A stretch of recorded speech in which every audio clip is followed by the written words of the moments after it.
তো hello, good morning friends. তো এখন সময় হয়েছে সকাল 4:30। তো এখন আমরা আছি পুরুলিয়া হোটেলের বাইরে। এই ব্যাগ ট্যাগ বাঁধা আমাদের কমপ্লিট। তো এরপরে আজকের আমরা যাব গড়পঞ্চকোট। ওখানে 2-3টে স্পট দেখব, তারপর আজকের কলকাতা ঢুকবো। সবার বাড়িতে এই কোল্ড স্টার্ট চলছে। তো এরপরে আর 10-15 মিনিটের মধ্যেই আমরা এখান থেকে বেরিয়ে যাব।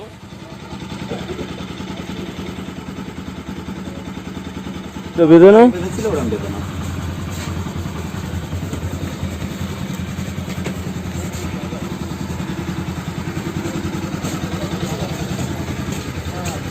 রিতম বাধা কমপ্লিট। ঠিক আছে, তো ভালো লাগলো আপনাদের হোটেলে থেকে। ঠিক আছে, সে নেক্সট বার এসেও আশা করি এখানে থাকবে। কাস্টমার আসে, হ্যাঁ হ্যাঁ, ভালো না লাগে থাকলেও তো আমার ওটা বেকার, আমার লজটাই করাটা বেকার। আমি যে পারপাসে করেছি হ্যাঁ একদমই। আমার এই হচ্ছে এটা খুবই ভালো। এই ডেসক্রিপশনে তো দেওয়াই থাকবে ফোন নাম্বার সব কিছু। সব দিয়ে দিবে, একটু করে দিবে ভাই। হ্যাঁ হ্যাঁ হ্যাঁ, করে দেবো। না আপনি কিছু বলতে চাইলে বলতে পারেন। আমি চাইছি যে আমার লজটা যাতে আমার কাস্টমার আসে খুশি হয়, আমি এটাই আশা করব। আর আমি যেহেতু আমি ডিফেন্সের ডিসিপ্লিন লোক, দেশ সেবা করে আসছি, আমি জনগণের সেবা করতে চাই যাতে আমার কাস্টমার খুশি থাকে। এগুলোই আর কোনো কিছু বলছি না। যারা আনন্দ উপভোগ করতে পারে, পাহাড়ে এসে যারা পর্যটন আসছে ওদেরকে যতটা পারি আমি পরিষেবা করব, যতটা হেল্প আমার। হ্যাঁ মানে খুবই ভালো, মানে কাল কাকু মানে পুরো নিজেদের মতো আমাদের মানে ট্রিট করেছে, যা লেগেছে সব কিছু একেবারে দিয়েছে। হ্যাঁ, মানে খুবই ভালো। মানে তোমরা এলে আশা করি কখনো প্রবলেম হবে না। প্রবলেম হবে না। আমার এখানে যদি কোনো কাস্টমার আসে টুরিস্ট পর্যটন, তাহলে এখানে কোনো ওদের রকম কোনো জায়গায় অসুবিধা হবে না। যতটা আমার হেল্প করে আমি হেল্প করবো, যেরকম ওদের সুবিধা অসুবিধা সব রকম দিই। ঠিক আছে, তো আসছি তাহলে আমরা বেরোচ্ছি। আসবে, ভালো হ্যাঁ হ্যাঁ হ্যাঁ, হ্যাঁ, ভালোভাবে যাবে। তা এখন সময় হয়েছে এই 4:40। তার চারিদিকটা এখন পুরো অন্ধকার। তো এই আঁকাবাঁকা পথ দিয়ে আমরা এখন যাচ্ছি। এখন এই পাহাড়ের মধ্যে দিয়ে বাইক চালিয়ে বেশ দারুণ লাগছে। তো এখান থেকে গড়পঞ্চকোটের ডিস্টেন্স দেখাচ্ছে হলো 68 কিলোমিটার মতো। তো এখন একটু রাইডের আপডেট দিয়ে নিই। তো চারিদিকটা পুরো আলো হয়ে গেছে, আর আমরা প্রায় 35 কিলোমিটারের ওপর কভার করে নিয়েছি। তো এর আগে আমরা একটা চা ব্রেক নিয়েছিলাম সবাই মিলে। তো এরপরে আর তেমন কোথাও দাঁড়ানোর প্ল্যান নেই, সোজা ওই গড়পঞ্চকোটে গিয়েই একটু ওখানে সময় কাটাবো।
তা এখান থেকে গড়পঞ্চকোট আর 12 কিলোমিটার মতো দেখাচ্ছে।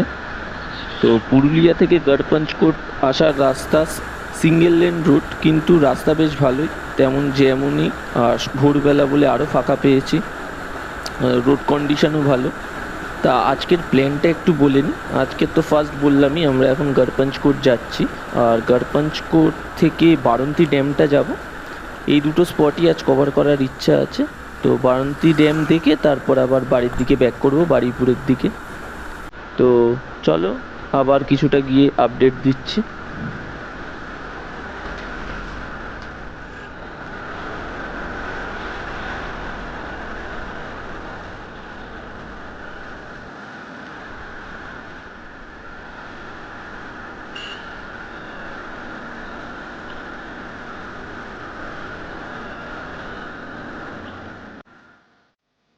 এখান থেকে আমরা লেফট টার্ন নিলাম।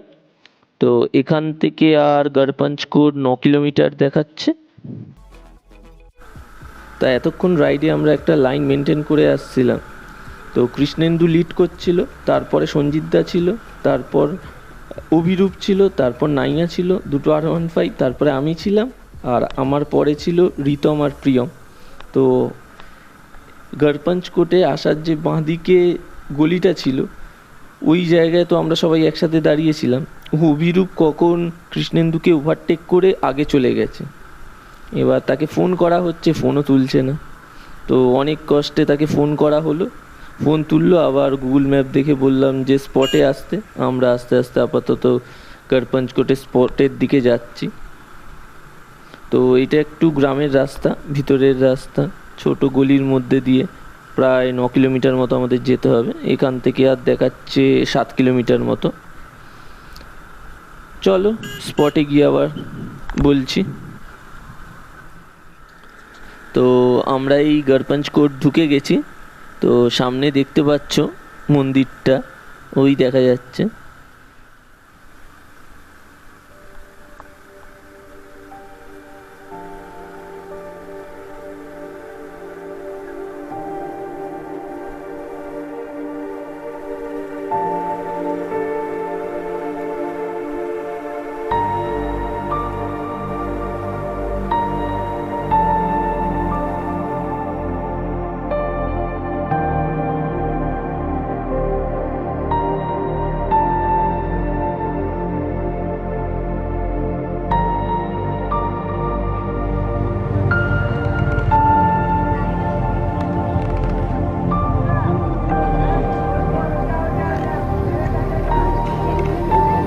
আমরা এখন এই গড়পঞ্চকোট পঞ্চমন্দিরের সামনে আছি। তো ভিউটা তো অসাধারণ লাগছে, আর বাইকগুলো মন্দিরের সামনে রেখে এখন ফটোশ্যুট চলছে, একবার দেখে। তো এরপরে আমরা সামনের দিকে ওই ওয়াচ টাওয়ারটা আছে ওই দিকে যাব আমাদের বাইকগুলো নিয়ে। তো এখানে আর কিছুক্ষণ থাকবো, তারপরে ওই পারে একটা ওয়াচ টাওয়ার আছে, ওই ওয়াচ টাওয়ারটার দিকে এবার যাব আমরা একটু পরে। তো ওখান থেকে ভিউটাও দেখাবো চারিদিকে, কারণ পিছনে যে পাহাড়টা আছে এত সুন্দর, মানে সত্যি অসাধারণ দেখতে লাগছে।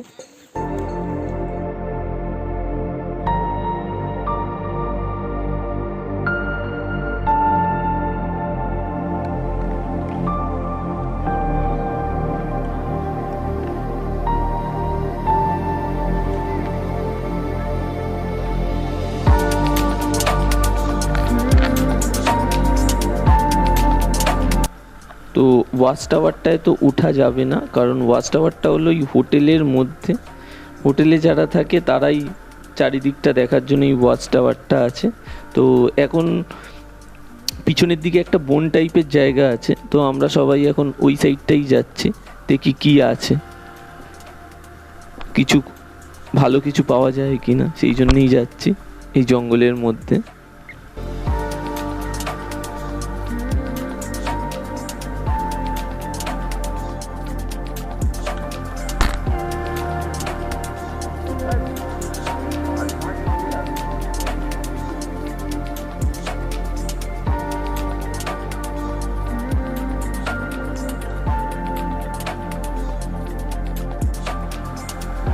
তা ওখানে আমরা বেশ কিছু ফটো ক্লিক করে বেরিয়ে এলাম। তা এখন আমরা যাচ্ছি এই বারন্তির দিকে। তো এখান থেকে বারন্তির ডিস্টেন্স ওই 11 কিলোমিটার মতন, বেশিক্ষণ লাগবে না বারন্তি ড্যামে যেতে।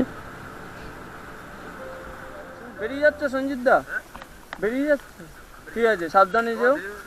হ্যাঁ ঠিক আছে, পৌঁছে ফোন করুন।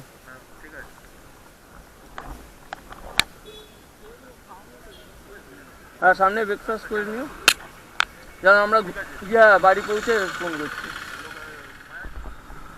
তা সঞ্জিতদা এখান থেকে বেরিয়ে গেল, বারন্তি ড্যামে আর গেল না, কারণ সঞ্জিতদার আজকের একটা বিয়ে বাড়ি আছে, তাই বিকেলবেলার মধ্যে বাড়িপুর ঢুকতে হবে।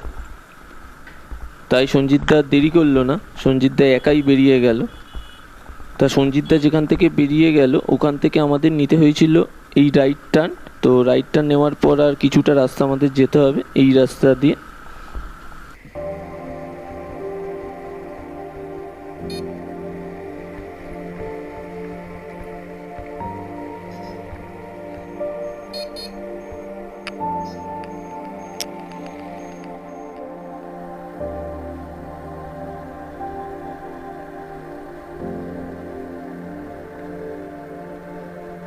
তা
আমরা এখন আছি বরন্তী ড্যামের সানসেট পয়েন্টে।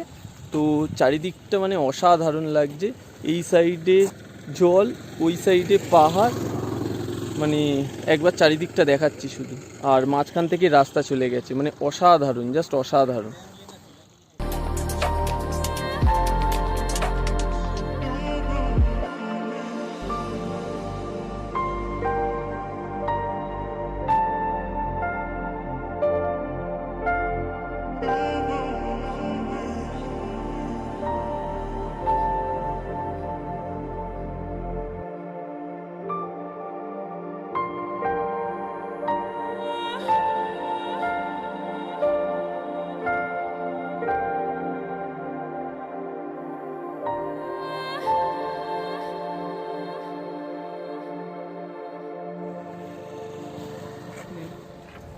তো দেখতেই পাচ্ছ তোমরা, এখন ভলিনি লাগানো হচ্ছে, খুব পিঠে খুব পেন হচ্ছে, সেই জন্য ভলিনি লাগাচ্ছে। বাবা পিঠটা লাল হয়ে গেছে ছেলেটার। প্রিয়ম তুই লাগাবি নাকি? না আমি লাগাবো না, আমার পিঠ স্ট্রং আছে। কারণ ওর এখন আমার ব্যাক স্ট্রং। সঞ্জিত দার ম্যাট ওর কাছে আছে, ম্যাট পেতে বসেছে। ম্যাডম্যান হয়ে গেছে। ম্যাটের নিচে তো কি আছে দেখা, সিটটা একবার দেখিয়ে দে। আর তো কিছু নেই ভাই, এই সিটটা দেখিয়ে ও দে। পড়া সিট, মানে জিক্সারের সিট যা, মানে বসা অসম্ভব হয়ে যাচ্ছে পিলিয়ন রাইডারে। এই ওটা তো ছেলে এই ট্রিপে এসে বাইকের 50,000 কিলোমিটার কমপ্লিট করলো। তো ফিলিংস বল 50,000 কমপ্লিট করার পরে। গাড়ি কোনো ল্যাগ নেই, কিছু নেই, খুবই সুন্দর গাড়ি, ভালো পারফরমেন্স দিয়েছে। গাড়ি নিয়ে কোনো কমপ্লেন নেই, নিয়ে আসছে সুমো গাড়ি। তা যারা জিক্সার কিনতে চাও নিতে পারো, কোনো অসুবিধা নেই, নো ডাউটলি। কিন্তু একটু মেনটেন রাখবে, গাড়ি নিশ্চয়ই ভালো পারফর্ম করবে। আর পিলিয়ন সিটের ব্যাপারে পিলিয়ন সিট নিয়ে কি বলবো, ছোটোখাটো রাইডে ঠিক আছে, বড় রাইডে একা যাওয়াই বেটার। কমফোর্টটা কম, কিন্তু রাইডগুলো যত একা করবে তত ভালো। সিটে কুশন লাগে, হ্যাঁ পরের বারে কুশন লাগিয়ে নেবো, আশা করছি যে বছরটা আরও আরাম ফিল হবে, ফিলিং আরাম। জায়গাটা তো আমার বেশ ভালোই লাগলো। তা একটা কথা বলে দিই, তোমরা যারা ওয়ান নাইট স্টে প্ল্যান করো গড়পঞ্চকোটের জন্য, তাদের জন্য বলবো স্টেটা অবশ্যই বারন্তী ড্যামের কাছাকাছি নাও, কারণ বিকেলবেলায় বারন্তী ড্যামটা আরও বেশি সুন্দর লাগবে। কাল আমরা যেই সময় আপার ড্যামে গেছিলাম ওই টাইমে এলে বারন্তী ড্যাম আরও সুন্দর লাগবে। তা প্রায় আমরা এখানে 1 ঘন্টা মতো সময় কাটালাম। তো এখান থেকে এবার আস্তে আস্তে করে বেরোচ্ছি। এখান থেকে বারুইপুর আরও 270 কিলোমিটার মতো।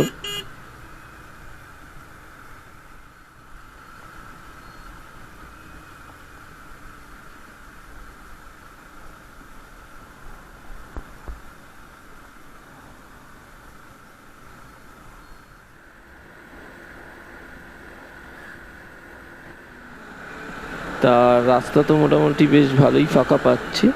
তো সবারই খুব খিদে পেয়েছিল বলে যার যার কাছে চকলেট ছিল সেগুলোই খেয়ে নিয়েছি, তেমন কিছু হেভি টিফিন করিনি। তো সবাই ঠিক করেছি হাইওয়েতে উঠেই একেবারে হেভি খাবার খেয়ে নেব। তা আমরা এখন আছি এই রানীগঞ্জে। তো আর কিছুটা গেলে এখান থেকে আমরা হাইওয়েতে উঠবো। তো হাইওয়েতে ওঠার আগে পর্যন্ত বেশ কিছুটা রাস্তা মানে খুব জ্যাম পেলাম, খুব মানে মারাত্মক জ্যাম পেলাম। তো আবার তোমাদের এই হাইওয়েতে উঠে আপডেট দিচ্ছি।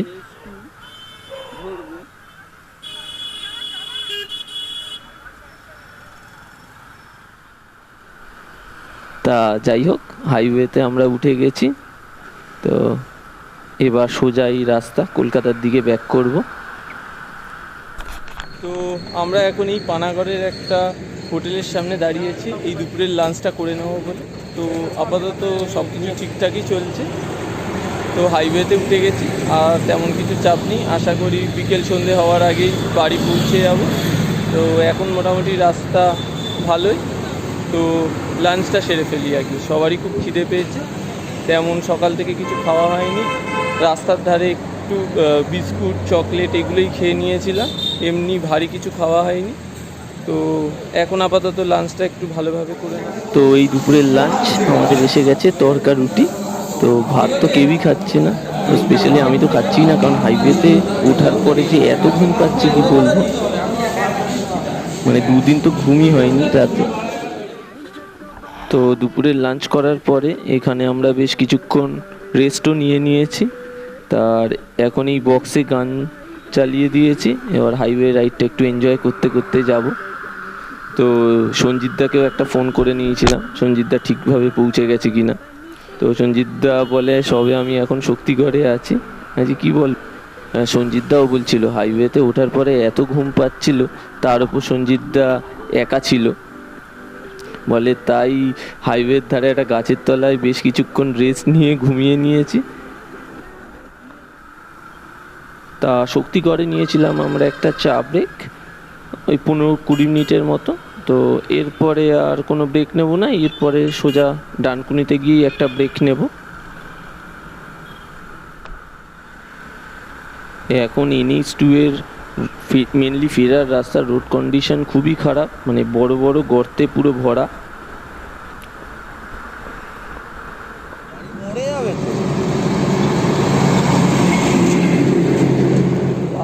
রাস্তাটুকুর অবস্থা বল।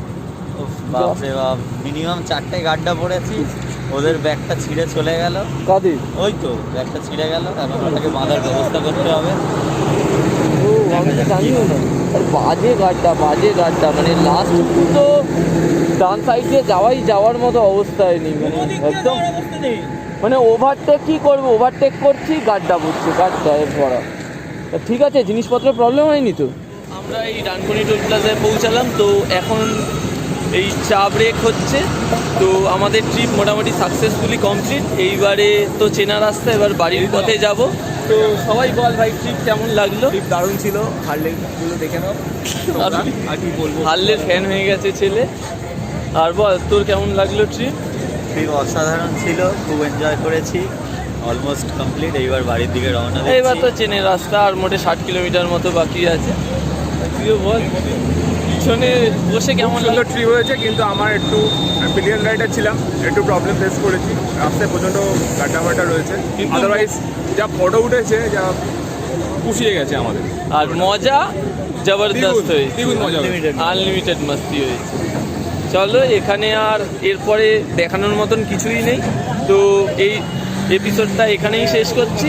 তো চ্যানেলটাকে অবশ্যই সাবস্ক্রাইব করে নিও প্লিজ ভাই, সবাই বলে দে চ্যানেলটাকে সাবস্ক্রাইব করার জন্য। চ্যানেলটাকে সবাই মিলে সাবস্ক্রাইব করবে, সাবস্ক্রাইব করে দিও চ্যানেলটাকে।